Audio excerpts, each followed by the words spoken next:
Non, alors là, je vous dirais pas de censure non plus dans l'autre sens. Je rappelle quand même que c'est une association qui a pour but de lutter contre l'illettrisme. Donc pour cela, c'est quand même quelque chose qu'on ne peut que soutenir. Mais j'ai la liste des artistes qui participent. Je ne savais pas que Marc Lavoine, Patrice Duhamel, Valérie Perrin, Amélie Nothomb, Claude Lelouch, enfin c'était des Luna Belmondo, Michel Drucker, enfin franchement, vous pouvez pas mettre. Non, mais c'est une généralisation que je reproche dans un sens que je vous reproche aussi. Et puis si on ne parle que du cas de Nicolas Bedos, j'avais suivi son interview chez Léa Salamé, qui avait été tout sauf complaisante avec lui.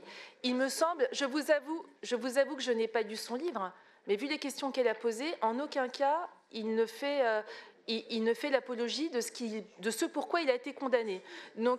Donc, sur ce que vous dites, je pense que ce n'est pas tout à fait juste, mais moi je n'ai pas rentré aussi dans le choix à partir du moment où la personne a purgé sa peine, et à partir du moment où le livre n'est pas justement pour s'excuser, mais pour reconnaître en effet que ce qu'il a fait, c'était pas bien. Parce que moi, j'ai écouté jusqu'au bout l'interview qu'il y a eu dans Quelle époque, et qui était quand même assez claire. Donc, je ne suis pas tout à fait d'accord avec vous. Mais voilà, je pense qu'il ne faut pas jeter l'anathème sur ce festival, qui est un beau festival.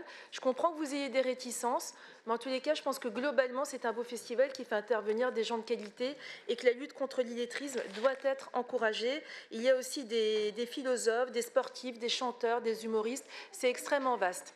Voilà.